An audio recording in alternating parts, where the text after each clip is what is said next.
atau orang Jawa bilang silakan. Nanti sebentar lagi kita 17-an ada istilah tirakatan. Tapi itu beda dengan thariqat yang kita tahu. Jadi thariqat itu maknanya adalah cara atau jalan untuk melakukan aktivitas supaya kita bisa sambung kepada Allah, bisa mengenal Allah. Nah, kalau sudah mengenal Allah itu namanya makrifat. Orang mengenal Allah itu tidak bisa ujung-ujung atau tiba-tiba, tapi harus melalui proses. Nah, proses untuk mengenal Allah itu disebut thariqat. Caranya bermacam-macam. Thariqat itu ada yang dengan cara puasa. Terus pokoknya sakuate. Kadang-kadang 40 hari tidak pakai makan sama sekali. Tapi ya itu membahayakan diri sendiri. Ada caranya itu wiridan. Terus baca apa saja, baca kalimat tauhid, la ilaha illallah, atau baca tasbih, atau apa saja sebagai cara untuk supaya kita itu hati kita kontak dengan Allah. Jadi artinya thariqat itu cara untuk kita bisa nyambung dengan Allah. Kalau nyambung itu namanya wusul, bisa merasa sambung dengan Allah. Kalau betul-betul hati kita itu merasa tahu betul bahwa setiap saat, setiap detik kita ini mengenal Allah, itu namanya ma'rifat. Untuk zaman sekarang orang ma'rifat itu ya aneh.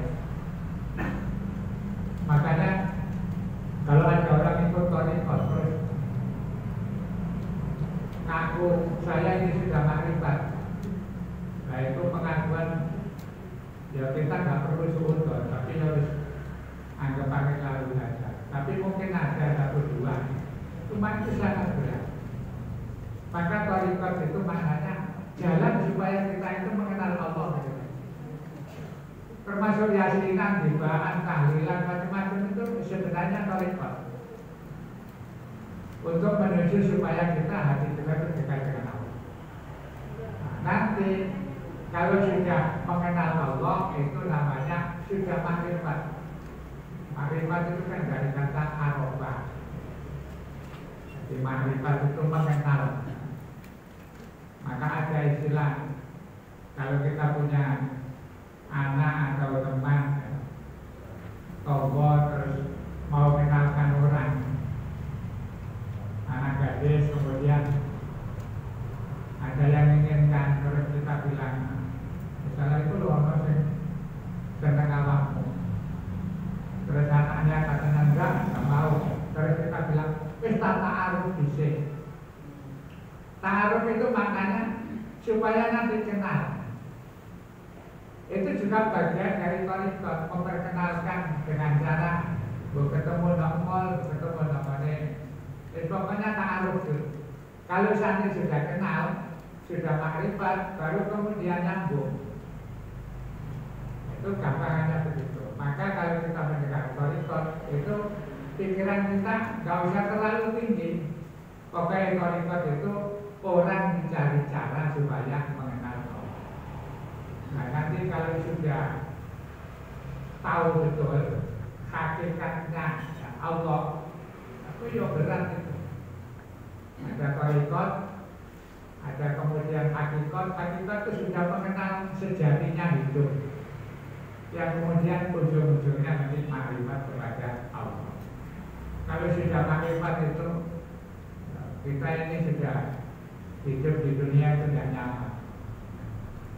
Makanya orang makrifat itu sudah nggak perlu apa-apa. Kayaknya kita ini jauh. Itu yang seberapa. Tapi yang penting itu dijalani saja. Insya Allah nanti lama-lama ya, minimal kalau dalam kondisi gawat Kata Rasulullah, orang kalau sudah biasa melalui tarikat mengenal Allah, minimal sakaratul maut nanti langsung kenal Allah. Kenal Allah itu dalam arti sudah nggak berdaya, itu mesti nggak minta tolong siapa-siapa. Yang disebut hanya Allah.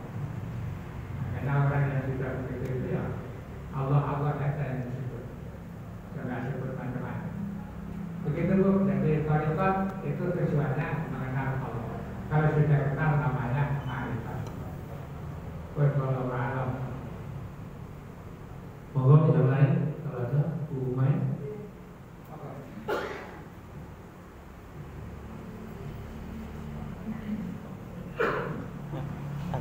Assalamualaikum warahmatullahi wabarakatuh.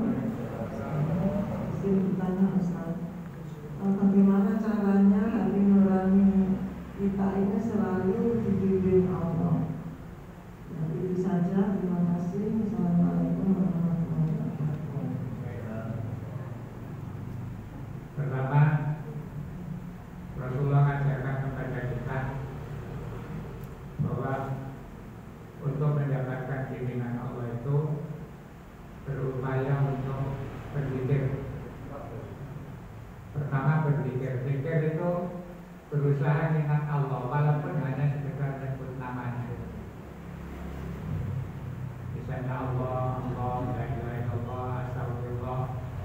Itu latihan pertama. Kalau orang sudah terbiasa menyebut asma Allah, apapun, ya Allah, ya Rabbi, ya Malik, pokoknya apa saja asma Allah, itu bagian dari latihan lisan kita untuk mengenali nama Allah. Kalau lisan atau mulut kita itu sudah sering menyebut asma Allah, akan mempengaruhi hati.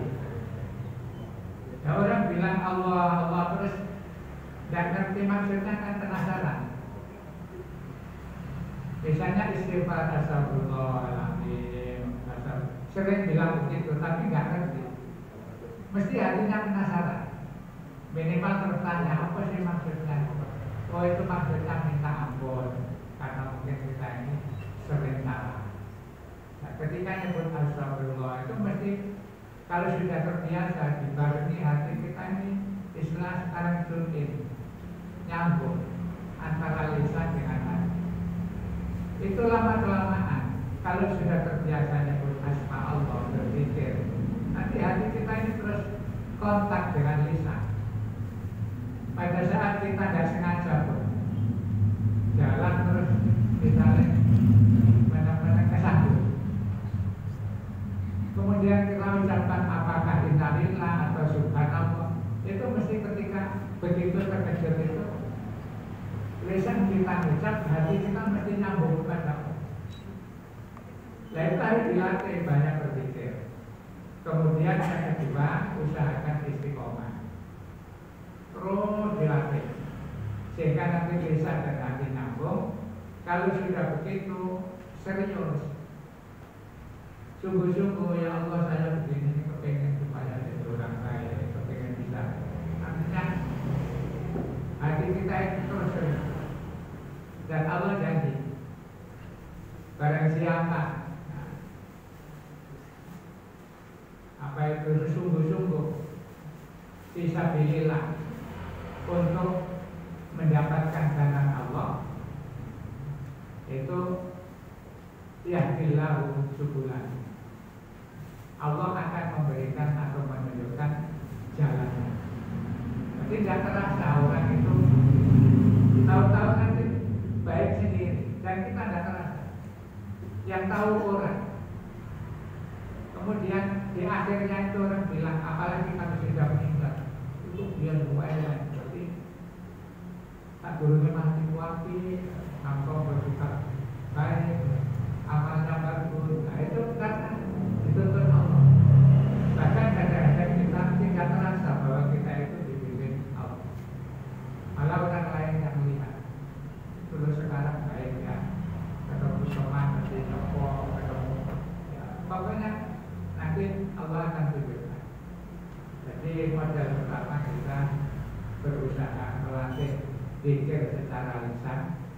Tidak apa-apa, tidak khusyuk pertama, Kemudian kalau sudah terbiasa, nanti hati kita ini akan disambungkan dengan lisan, sehingga zikirnya itu lahir batin.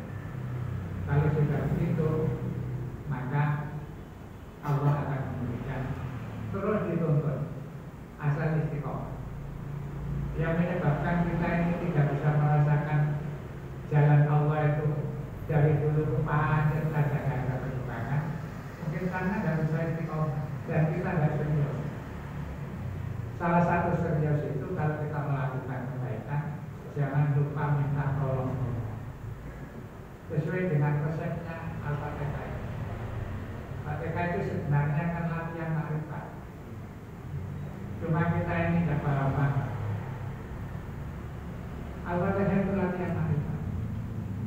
Pertama, kita ini selalu memuji Allah. Pertama, Bismillahirrahmanirrahim. Melangkah itu sudah menyebut asma Allah yang Maha Kasih, Maha Penyayang. Maliki Yaumiddin, nyebut Allah lagi, ya Allah hanya Engkau yang menjadi raja di raja nanti di hari kiamat. Apalagi Ia kan na'budu wa Ia kan nasta'in. Karena itu kami hanya kepada Engkau patuh menyembah. Menyembah itu maknanya mematuhi. Wa Ia kan nasta'in, dan hanya kepada Engkau kami mohon pertolongan. Jadi hidup itu apapun yang kita lakukan harus minta pertolongan Allah. Terus ihdinas siratal mustaqim. Pokoknya Fatihah itu sebenarnya latihan hati kita untuk makrifat. Cuma kita tidak sadar, karena kalau baca Fatihah ya nggak pernah direnungkan, nggak pernah dipelajari. Sholat itu setiap hari 17 kali enteng saja. Minimal itu dipahami ketika baca Fatihah. Insya Allah nanti Allah itu akan mengubah. Kalau tidak pernah usaha, ya aneh. Kadang-kadang kita ini bijak gitu juga. Sudah tahu kalau bahaya, tapi mencoba untuk memahami yang sebenarnya itu juga. Kadang-kadang dia kalah dengan yang lain. Harus dilatih.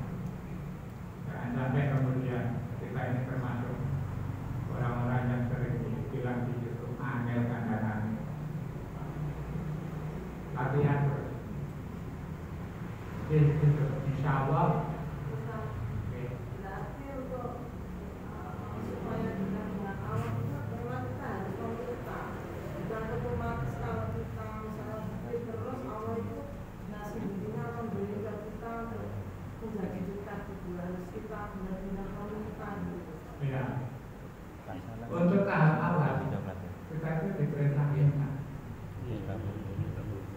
Apalagi yang seperti kita ini, potongan ini jaluan.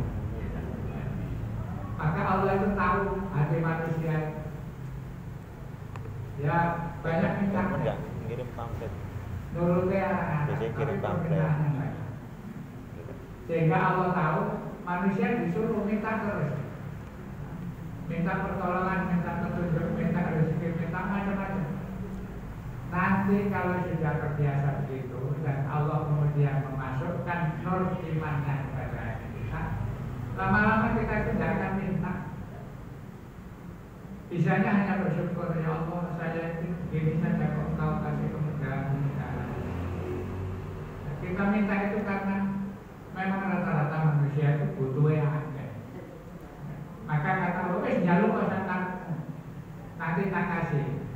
Nah ketika kita minta itu, orang beda-beda. Ada yang minta salah-salah, ada yang mintanya itu memang kepake betul, kemudian wes yang caranya Allah kasih.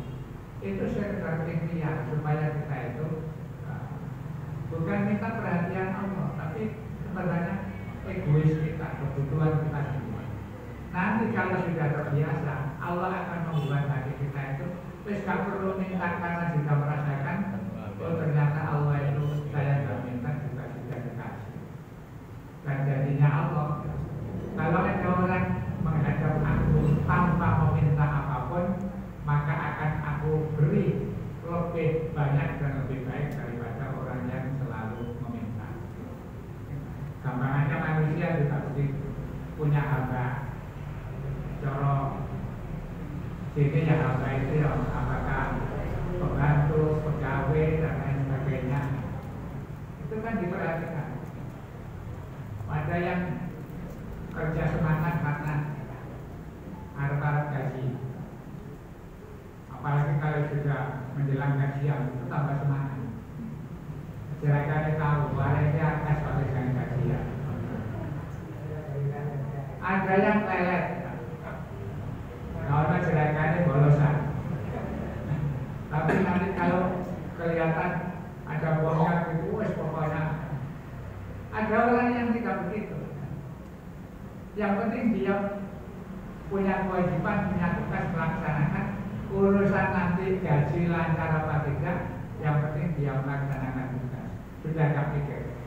Lain silakan mesti perhatikan. Anak ini kelihatannya nyambut kayak bener, gak pernah minta bolos dan macam-macam. Itu justru kadang-kadang diam-diam dikasih lebih. Jadi kamu tak kasih bolos, nyambut kayak maafin. Nah, kita dengan Allah juga begitu. Jadi awal-awal memang tidak bisa kita minta itu. Nah, nanti insya Allah kalau sudah merasakan itu akan terjadi. Akan kita rasakan pemberian Allah itu dengan istiqomah yang kita ibadah, kita minta. Nanti itu akan terasa. Sehingga kemudian ujung-ujungnya kita akan berpikir nggak usah jalur yang penting saja. Nanti pasti akan diberi Allah. Itu sudah tingkat tinggi yang dapat kita. Kalau tingkatannya kita ini harus dijelaskan jalur ini. Begitu loh. Ada yang masih ada yang lain? Ada. Ada satu ya. Tadi sudah dijelaskan bahwa janji Allah itu pasti. Kalau bersyukur ditambah, kalau kufur tetap Allah itu sangat peduli. Nah, katanya bersyukur itu umumnya kan yang tidak boleh nikmat. Kenikmatan itu bisa berupa kesenangan atau mungkin ketidaksenangan. Kalau tidak bisa menerima dari ketidaksenangan itu. Yang ingin saya tanyakan begini. Kita sering melakukan lupa bersyukur, lupa dapat nikmat. Padahal nikmat Allah itu setiap saat, setiap waktu bentuknya macam-macam. Nah, saya ingin tanya, bersyukur yang benar itu seperti apa? Masalahnya kadang kita mengatakan bersyukur tapi masih sabar, bersyukur, terima. Nah, ini sebaiknya seperti apa? Pola pikir kita untuk bersyukur yang benar. Terima kasih. Oke, pertama bicara soal nikmat dan cobaan. Kita sering salah paham bahwa yang kita anggap nikmat itu segala sesuatu yang menurut kita menyenangkan. Itu dianggap nikmat. Kalau menurut kita itu tidak menyenangkan, itu dianggap cobaan atau bahkan apa istilahnya adab. Ya, pemahaman seperti itu salah sebenarnya. Ya, karena budaya berpikir kita ini dari awal tidak dibimbing dengan menggunakan pendekatan hati secara imani. Pokoknya orang lihat saya senang ikut nikmat, dia tidak senang itu ada atau cobaan. Padahal Allah itu sudah jelas dalam firman-Nya, wala nabluukum bisyarri wal khairi. Kalian hidup itu mesti akan aku uji. Diuji itu dilatih, diberi pengalaman, bisyarri dengan hal-hal yang tidak menyenangkan kalau koiri dan yang menyenangkan, atau dengan hal yang tidak baik dan yang baik. Nah, sehingga kalau kita lihat ayat itu sebenarnya apa yang kita hadapi itu, apakah itu menyenangkan kita atau menyedihkan, itu mestinya cara pikir kita itu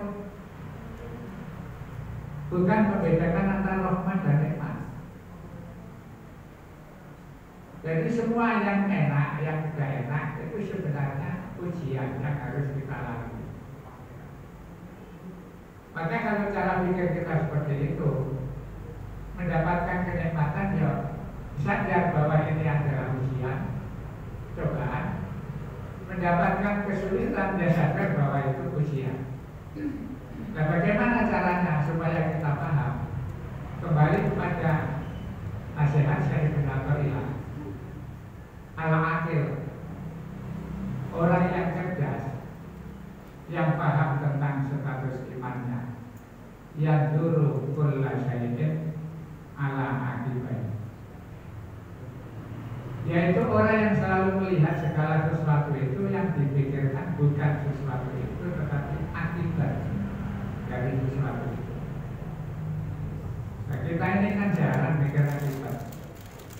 Kalau orang mikir akibat dampak atau hikmah, itu mesti tidak akan membedakan bahwa ini nikmat atau ini azab. Jadi ketika mendapatkan kenikmatan, kesenangan, orang yang beriman dan cerdas itu selalu yang dikedepankan, begitu terima nikmat, pikirannya ada apa ya? Saya kok diberi Allah banyak pekerjaan, keluarga sehat, anak-anak semuanya turun, suami nggak banyak tingkah, semua yang saya inginkan kok lancar-lancar saja. Itu kalau orang berpikir, ada pertanyaan besar, mau ada apa Allah kok memberikan kenikmatan yang begitu melimpah? Sehingga nanti terus mikir, ketika mendapatkan kesenangan-kesenangan itu, dia akan bersyukur, dimanfaatkan untuk kebaikan. Jangan-jangan ini adalah ujian. Maka orientasi kita mesti baik. Mendapatkan kesulitan juga begitu. Kok Allah ngasih saya seperti ini ya? Mau ada apa? Terus kita optimis, mungkin Allah akan memberikan sesuatu yang lebih baik.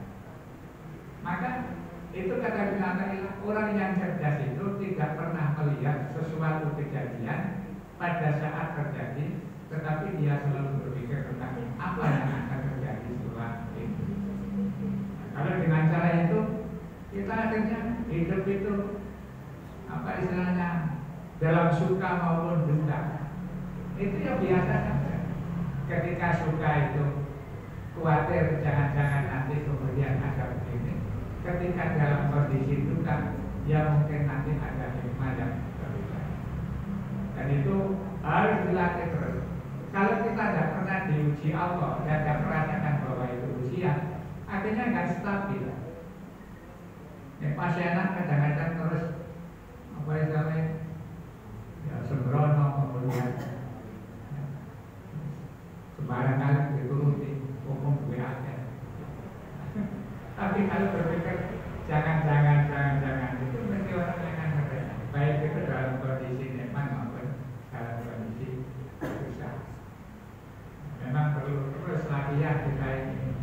Dan itu caranya kita terus mengkaji ilmu, terutama tentang yang berkaitan dengan hati. Sehingga kita ini diperintah terus ngaji. Di Talabul ilmi fardhatun. Bahkan secara tegas Rasul katakan utlubul ilma minal mahdi. Sejak kecil belajar dari orang tua, dari guru, macam-macam. Ilal lahdi sampai nanti tidak ada tugas belajar itu kalau sudah dimasukkan di amal. Selama masih ada waktu ya kita terus cari informasi. Model begini ini ya ngaji, sekolah ini, dan sekolah yang tidak ada habisnya. sekolah-sekolah yang ada lembagannya itu kan sekolah kolektif kan. Nanti notok ya dari sekolah lagi S3 mau sekolah lagi dari iso. Tapi kalau yang kalau ilmu untuk ilmu itu penting sampai kapanpun. Bahkan ada hadis dhaif, ada yang mengatakan untuk dulu kata Rasulullah, andaikan kamu belajar ilmu itu sampai harus ditempuh ke negeri Cina, itu maknanya bukan Rasulullah mengistimewakan Cina saja. Itu gambaran antara Mekah Madinah dengan Cina itu jawaban itu sangat jauh. Ketika ilmu dibutuhkan dan kamu harus menempuh perjalanan yang sangat jauh, wajib kamu lakukan. Itu maknanya hadis itu. Kalau dia dapat itu, kalau tidak ya minimal maknanya sama bahwa dari ilmu itu tetap penting. Begitu baik. Alhamdulillah, saya kira cukup ya untuk aksi hati doa. Untuk kita beri mudah-mudahan Allah senantiasa memberikan inayah hidayah kepada kita, kehidupan kita selalu dalam kondisi iman kepada Allah. Pada saatnya nanti mudah-mudahan kalau kita harus mengajar kepada Allah, mudah-mudahan untuk khotimah.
Alhamdulillah kita lagi acara yang baru kita ikuti dan